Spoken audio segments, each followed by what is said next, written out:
Episode की शुरुआत में ही हमारे मेन लीड को दिखाया जाता है जो कि पुलिस ऑफिसर होता है और किसी बंदे को चेस कर रहा होता है। यहाँ तक कि उसे पकड़ भी लेता है और किसी के बारे में पूछता है कि वो कहाँ है। जैसे ही वो बंदा उसे उसकी लोकेशन के बारे में बताता है तो ये वहाँ पहुंच जाता है। असल में ये यहाँ अपनी फीमेल लीड को बचाने के लिए आया होता है जिससे ये लोग काफी बुरे तरीके से टॉर्चर कर रहे होते हैं। तो वहां पर एक गुंडा आता है और उससे कहता है कि अगर तुम इस लड़की को बचाना चाहते हो तो अपनी गन नीचे रख दो। तो जैसा ये कहता है हमारा मेन लीड वैसा ही करता है, अपनी गन नीचे रख देता है। तो मौके का फायदा उठाकर वहां पे सारे गुंडे आ जाते हैं और जैसे ही हमारे मेन लीड पर अटैक ही करने लगते हैं तो पता चलता है कि ये सब एक स्टोरी थी जो कि हमारा मेन लीड जिसका नाम है लियान वो लिख रहा था, क्योंकि वो एक स्क्रीन राइटर है। कैफे में बैठकर बड़े मजे से अपनी स्क्रिप्ट लिख रहा होता है कि इतने में ही इसके ब्रदर की कॉल आती है कि तुमने जो स्क्रिप्ट लिखी है वो आकर मुझे सुनाओ। इसीलिए ये फौरन अपने भाई से मिलने के लिए जाने लगता है स्क्रिप्ट सुनाने के लिए। और उसी टाइम उसी वक्त उसी कैफे में हमारी फीमेल लीड भी मौजूद होती है जिसका नाम होता है जिया। लियान उसके बराबर में से ही गुजर कर जाता है मगर दोनों की कोई मुलाकात नहीं होती। जिया एक साइकोलॉजिकल कंसोलर होती है, साइकेट्रिस्ट होती है। और रास्ते में ही इसे कोई शख्स नजर आता है जो कि शक्ल से ही जिंदगी से बहुत हारा हुआ लग रहा होता है। और जिस बिल्डिंग में जिस लिफ्ट में वो आकर बैठती है वो शख्स भी उसी के साथ बैठता है और रूफ टॉप पर जा रहा होता है, यानी कि छत पर जा रहा होता है। जिया को शक होता है इसके ऊपर मगर पहले वो फोकस नहीं करती। यहाँ एकेडमी में इसे बुलाया गया होता है स्पीच देने के लिए साइकोलॉजी पर, मगर इतने में ही जिया के दिमाग में वही शख्स आता है कि कहीं वो सुसाइड ना कर ले, इसीलिए वो फौरन उसे बचाने के लिए छत पर खुद भी आ जाती है। और ऐसा ही होता है, वो शख्स छत पर खड़ा हो जाता है अपनी जान देने के लिए। इसीलिए जिया उसे समझा बुझा रही होती है कि देखो तुम ये जो कर रहे हो वो गलत है।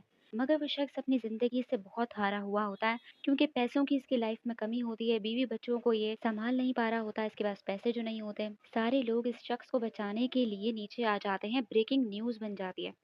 लियान भी ये सीन देख लेता है कि कोई लड़की किसी को सुसाइड करने से बचा रही है, मगर वो ज्यादा देर वहां खड़ा नहीं हो पाता क्योंकि उसे कॉल्स आ रही होती हैं, इसीलिए वो चला जाता है। वहां जिया उस बंदे को बहुत समझाती है कि तुम्हारे जाने के बाद तुम्हारी फैमिली का क्या होगा, तुम्हारे बच्चे का क्या होगा। उसको अपने से बातों में उलझाकर पीछे से लोग उस आदमी को आकर बचा लेते हैं।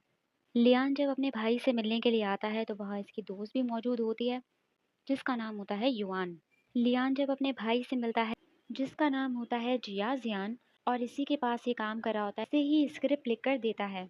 जिया को इसकी स्क्रिप्ट बहुत पसंद आती है मगर इससे कहता है कि तुम इन सीनों में रोमांस ऐड करो।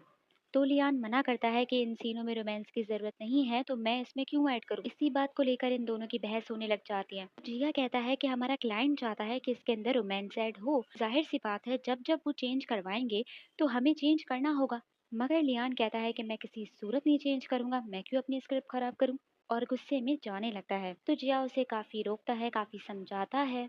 मगर लियान अपनी बात से पीछे नहीं हटता, मगर उसी टाइम उसी वक्त एक नया सिनेरियो उसके दिमाग में आता है तो स्क्रिप्ट कंटिन्यू करने के लिए चला जाता है। वहाँ जिया अपनी कंपनी के बॉस के साथ होती है जिसका नाम होता है यंग।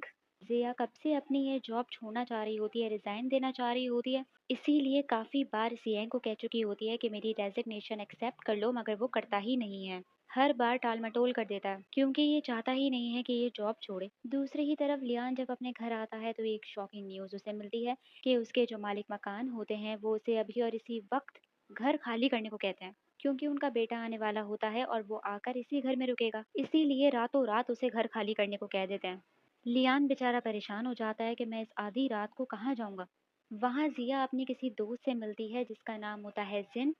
और इस शहर में ये इसी के घर रुकी होती है, इसीलिए इससे कहती है कब तक तुम्हारे साथ रहती रहूंगी, तो मेरे लिए कोई घर तलाश करो। ये भी अपने लिए घर ढूंढ रही होती है। वहाँ लियान इस युआन को बुला लेता है और ये इसे सजेस्ट करती है कि तुम आज की रात मेरे घर पर रुक जाओ, फिर हम तुम्हारे लिए नया घर तलाश कर लेंगे।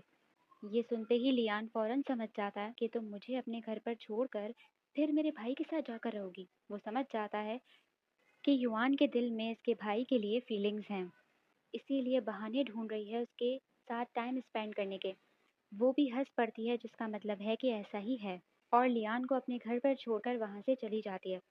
और ये पूरी रात स्क्रिप्ट लिखता रहता है, सिर्फ स्क्रिप्ट ही नहीं लिखता बल्कि उस करेक्टर को जी रहा होता है जैसे कि वो करेक्टर ये खुद हो।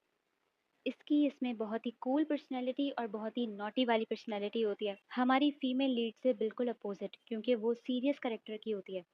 क्योंकि इसके पास्ट में भी कुछ बीता होता है इसके फादर ने भी इसे बचपन में छोड़ दिया होता है।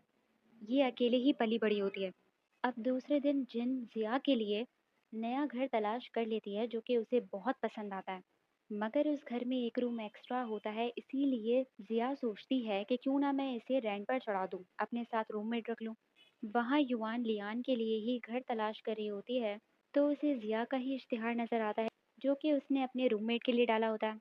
तो इन लोगों को भी ये घर बहुत पसंद आता है क्योंकि इसकी प्राइस काफी कम होती है जितनी कि लियान चाहता था, इसीलिए ये लोग उसी वक्त आ जाते हैं जिया के घर उससे मिलने के लिए। और यही एपिसोड खत्म हो जाता है। तो आप लोग मुझे बताइए आप लोगों को एपिसोड कैसी लगी, ये ड्रामा कैसा लगा। अगर आप लोगों को इसका सेकंड पार्ट चाहिए तो प्लीज कमेंट कीजिए।